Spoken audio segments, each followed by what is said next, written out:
Assalamualaikum warahmatullahi wabarakatuh. Perkenalkan, nama saya Janatun Rahmila dengan NIM 1905871 dari kelas 4C Kewirausahaan Universitas Pendidikan Indonesia Kampus Tasikmalaya. Di video kali ini, saya akan mempresentasikan mengenai perjalanan bisnis saya selama saya berkuliah di Universitas Pendidikan Indonesia, program studi kewirausahaan dari mulai sejak awal kuliah yaitu semester 1 hingga saat ini yang saya sedang tempuh semester 7. Nah, untuk yang pertama ada bisnis Cicerips. Cicerips ini didirikan pada tahun 2019, usaha yang bergerak di bidang kuliner khususnya makanan ringan. Keunggulan dari Cicerips ini yaitu bukan hanya sekedar keripik pangsit biasa, namun memiliki rasa yang bermacam-macam. Nah, bisnis ini merupakan bisnis pertama saya setelah saya mengetahui ilmu-ilmu tentang kewirausahaan. Dari bisnis inilah saya mengetahui tentang cara memasarkan produk, cara menganalisa produk, belajar juga tentang BMC, lalu dengan analisis SWOT. Dari bisnis inilah menjadi acuan untuk bisnis-bisnis saya ke depannya. Akan tetapi, bisnis ini tidak berjalan lama. Bisnis ini hanya berjalan ketika pada saat mata kuliah dasar-dasar kewirausahaan saja. Dari bisnis Cicerips sebelumnya yang telah kita pelajari ilmu-ilmu tentang kewirausahaannya, saya dan juga teman-teman saya mendirikan bisnis yaitu Kebinang, yaitu keripik biji nangka. Nah, Kebinang ini didirikan pada tanggal 29 Oktober 2019. Bisnis ini di bidang kuliner yaitu makanan ringan. Nah, bisnis ini awalnya itu dari program mahasiswa wirausaha atau PMW dan lolos pendanaan sehingga bisnis ini bisa terjalan dan terlaksana. Bisnis ini juga sudah memiliki sertifikat merek dari DJKI. Lalu bisnis Kebinang juga sering mengikuti sponsorship dan mengikuti media partner lainnya. Kebinang ini sudah memiliki akun Instagram, kemudian akun Shopee, lalu sudah melakukan jual beli online. Pada awal didirikan, Kebinang ini berangkatkan 4 orang. Namun seiring berjalannya waktu, permintaan konsumen yang semakin banyak yang mengharuskan kami merekrut teman-teman yang lainnya. Pada saat ini Kebinang sedang off terlebih dahulu karena kesibukan kuliah dari semua anggotanya. Kemudian pada saat masa pandemi saya juga sempat mendirikan bisnis karena saya bingung tidak ada pemasukan, yaitu mendirikanlah 3S Food. 3S Food ini didirikan pada tanggal 20 April 2020. Bisnis ini bergerak di bidang kuliner yaitu sebuah inovasi baru dari Batagor, yaitu Batagor ini dari ayam. Bisnis ini bisnis pribadi yang pertama kali saya lakukan pada saat kuliah.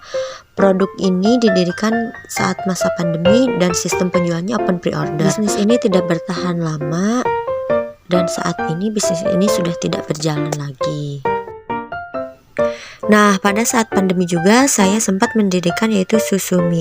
Didirikan pada tanggal 12 Juni 2020. Bisnis ini didirikan sendiri juga, bisnis minuman pertama kali. Lalu bisnis ini juga tidak bertahan lama. Hal ini karena Susumi tidak mampu bersaing karena pada saat pandemi pada saat itu produk-produk minuman banyak di pasaran. Saya terus mencoba untuk mendirikan bisnis di masa pandemi. Lalu selanjutnya saya mendirikan Jens Potato Donut, yaitu donat kentang yang didirikan pada tanggal 8 Agustus 2020. Bisnis ini didirikan oleh saya sendiri. Untuk sistem penjualannya yaitu open pre-order. Bisnis ini tidak bertahan lama juga karena kurangnya minat beli dari konsumen. Setelah 2020, saya struggle dengan ketiga bisnis saya. Lalu saya banyak belajar dari tahun 2020. Kemudian saya mencoba bangkit kembali untuk mendirikan bisnis yaitu Potami, Potato Box Yummy. Potami ini didirikan pada tanggal 1 Oktober 2020. Bisnis ini bergerak di bidang kuliner makanan berat. Bisnis ini didirikan secara mengembangkan diri atau diri saya sendiri. Kemudian bisnis ini sudah melakukan pemasaran secara online maupun offline. Perkembangan bisnis ini yaitu cukup cepat karena bisnis ini terbilang baru, produk baru karena suatu inovasi dari rice box, yang mana kentang itu sebuah karbohidrat yang biasanya pakai nasi, tapi Potami ini menggunakan kentang.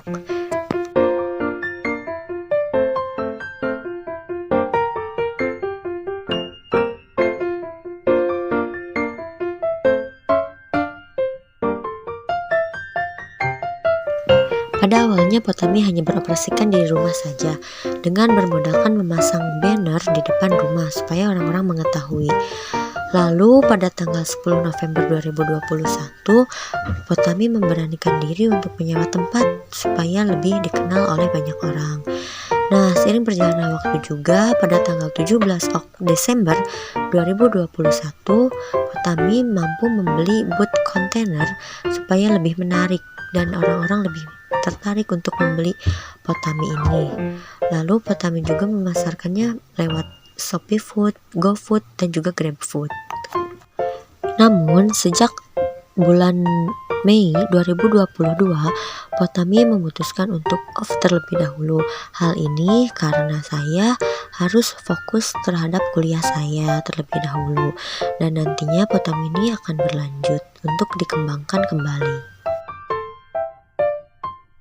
Nah, mungkin kira-kira begitulah perjalanan bisnis saya dari mulai semester 1 semenjak berkuliah di program studi kewirausahaan hingga saat ini yang telah menempuh semester 7. Mungkin kedepannya akan ada perjalanan-perjalanan lain yang lebih menarik. Sekian dari saya. Wassalamualaikum warahmatullahi wabarakatuh.